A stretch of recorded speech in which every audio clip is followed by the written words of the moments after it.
नमस्कार, कैसे हैं आप सब। आज हम अपवा तंत्र प्रणाली की दूसरी नदियों के बारे में चर्चा करेंगे।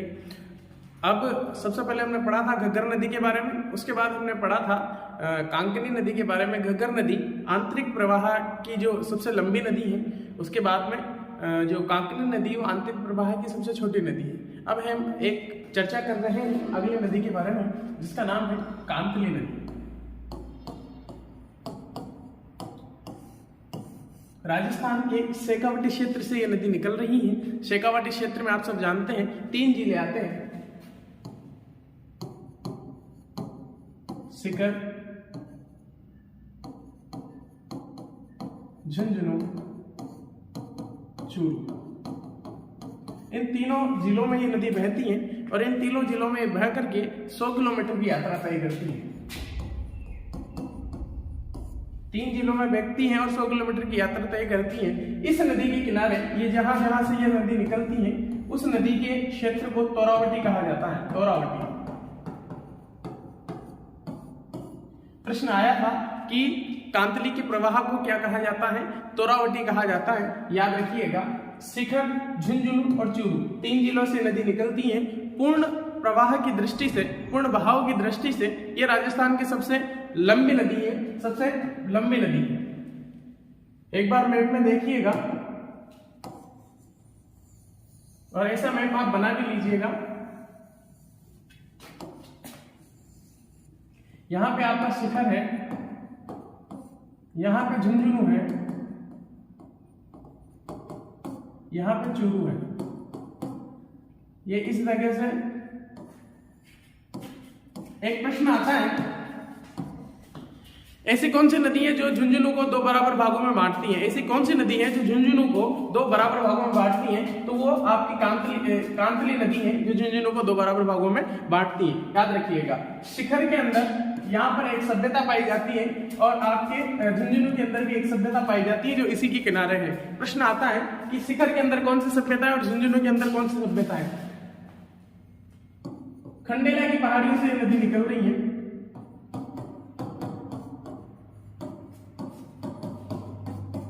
चित्र बनाइए और ऐसी तरह से लिखिए, खंडेला की पहाड़ियों से नदी निकल रही है और इसके 2 सभ्यताएं पाई जाती हैं। राजस्थान की जो सबसे प्राचीनतम सभ्यता मानी जाती है, जिसे हम मैं मेंशन कर लेता हूं, जिसे हम किस नाम से जानते हैं? जिसे हम गणेश्वर के नाम से जानते हैं। गणेश्वर सभ्यता ये कालीबंगा से भी प्राचीन सभ्यता है और 2800 ईसा पूर्व की सभ्यता को माना जाता है। इसके बाद में गणेश्वर सभ्यता आपकी शिखर के अंदर उपस्थित है और ये कहां पर स्थित है? शिखर के अंदर उपस्थित है और ये कांतली नदी के आपके बीच में उपस्थित है। इसके बाद में एक और जो सभ्यता है उसकी हम बात करते हैं। तो एक और सभ्यता इसके सोनारी सभ्यता आती है, वो आपकी झुंझुनू में है। सोनारी सभ्यता कहाँ है? सोनारी सभ्यता झुंझुनू में है। सर याद कैसे रखेंगे कि सोनारी सभ्यता किस जिले में है और गणेश्वर सभ्यता किस जिले में है? तो याद करने की मैं ट्रिक बताता हूं आपको। झुंझुनू में ऊ की मात्रा आ रही है तो सोनारी में भी ऊ की मात्रा है, ये याद रखिएगा। और खंडेला में ए की मात्रा आ रही है तो गणेश्वर में भी ए की मात्रा है। इस तरीके से आप याद रख सकते हैं। आपने किस नदी के बारे में चर्चा करी? हमने कांतली नदी के बारे में चर्चा करी। 100 किलोमीटर लंबी है, 3 जिलों से निकल रही है, शेखावाटी से निकलती है। इसके प्रवाह क्षेत्र को तोरावटी कहा जाता है। शिखर, झुंझुनू, चूरू। शिखर, झुंझुनू, चूरू। झुंझुनू को 2 बराबर भागों में बांटती है। 2 प्राचीन सभ्यता इसमें है। शिखर में है गणेश्वर और झुंझुनू में है आपकी कौन सी बताइए? ऊ की मात्रा। याद रखिएगा, झुंझुनू से हमेशा याद रखिएगा। सोनारी सभ्यता इसके अंदर मौजूद है। चलिए इस चित्र को बना लीजिए, फिर अगली सभ्यता की बात करते हैं। जी, शीघ्रता से बना लीजिए। अगली नदी की चर्चा करते हैं। आपकी है बाणगंगा नदी। ये पेन में चेंज कर लेता हूं। बाणगंगा नदी।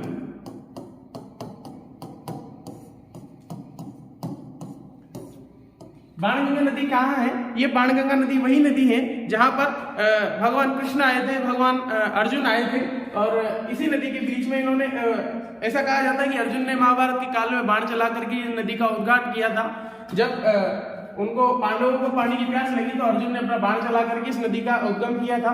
इस नदी के किनारे ही आपका जो भाबरू लेक पाया जाता है वो इसी किनारे है। कहां कहां निकल रही है? जयपुर से निकल रही है।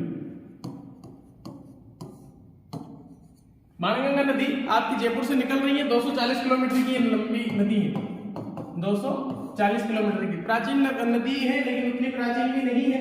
ये महाभारत के काल में आती है। जयपुर, दौसा, भरतपुर, जयपुर प्लस दौसा और भरतपुर की ये नदी है। आंतरिक प्रवाह की बड़ी नदी है, आंतरिक प्रवाह की नदी है जयपुर, दौसा, भरतपुर। जयपुर में इसमें एक बांध बना हुआ है, इसे जमकाय बांध कहते हैं, जमकाय बांध। लिखते चलिएगा।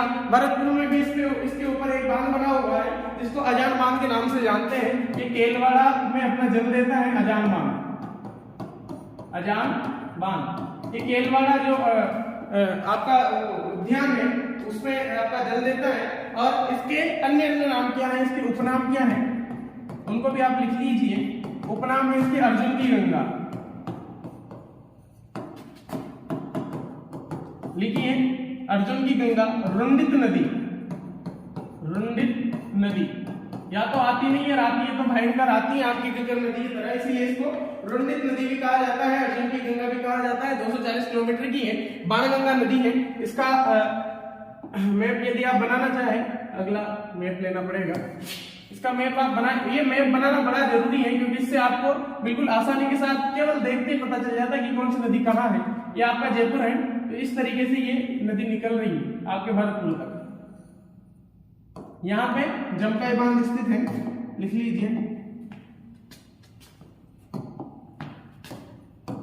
जमकाय बांध, जयपुर के अंदर। इधर अजान बांध है भरतपुर के अंदर।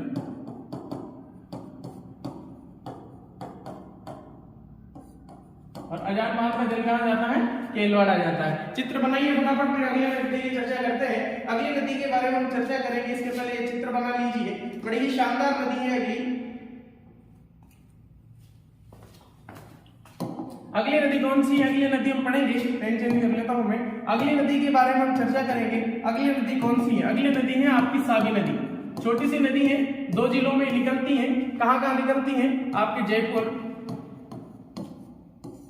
जयपुर में एक सभ्यता उपस्थित है और ये प्रश्न आ चुका है, बार बार आता है। जयपुर और अलवर जिले की ये नदी है, जयपुर और अलवर जिले की, जयपुर और अलवर जिले की ये नदी है। और जयपुर में एक सभ्यता, प्राचीन सभ्यता स्थित है जो इसी के अंदर है। और यही प्रश्न हर बार पूछा जाता है, कौन सी सभ्यता है वो है आपकी जोधपुरा सभ्यता।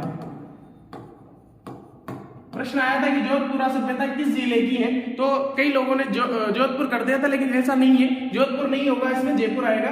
जोधपुरा सभ्यता है वो किस नदी के किनारे स्थित है, तो आपकी सागी नदी के किनारे स्थित है। लिख लीजिए फटाफट से, लिख लीजिए। आगे बढ़ते हैं, आगे चलते हैं। और अलवर जिले की सबसे बड़ी नदी से कहा जाता है, अलवर जिले की सबसे बड़ी नदी यह है, अलवर जिले की सबसे बड़ी नदी यह है। जी हाँ, अलवर जिले की सबसे बड़ी, मैं 3-4 बार रिपीट करता हूँ, आप लिखते चलिएगा।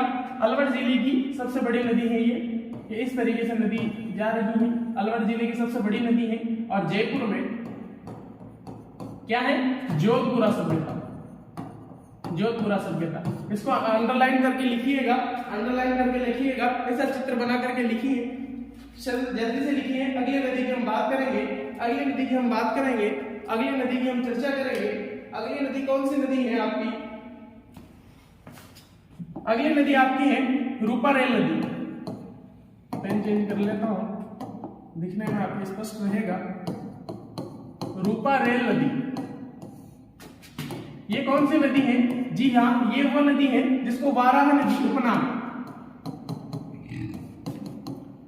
वाराह नदी, वाराह नदी के नाम से जानते हैं। ये भरतपुर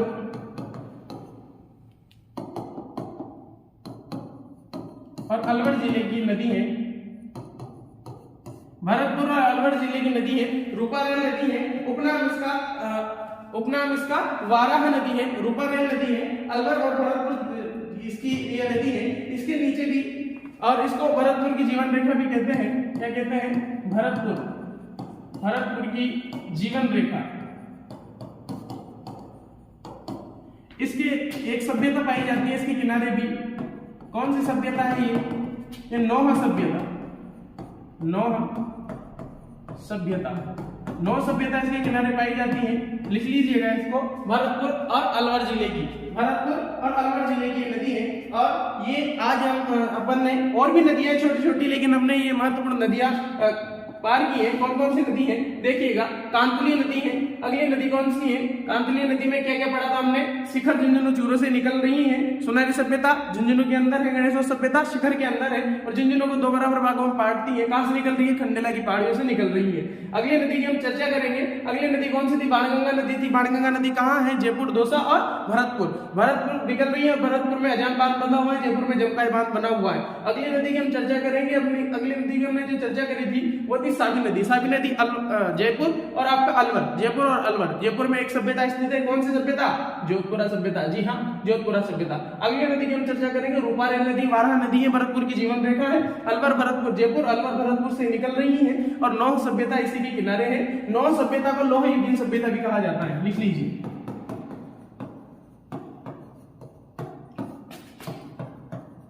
लौह युगीन सभ्यता लिखिए शीघ्रता से। लौह युगीन सभ्यता भी यह नदी कहा जाता है। इन वीडियो में हमने चर्चा करी है पूरी जो आंतरिक प्रवाह की मुख्य मुख्य जो नदियां हैं उनके बारे में चर्चा करी है। अब हम अगले वीडियो में चर्चा करेंगे आपके जो अरब सागर में नदियां जा रही उस बारे में, जो आपकी बंगाली की खाड़ी में नदियां जा रही उस बारे में। आज के लिए इतना ही, बहुत बहुत धन्यवाद।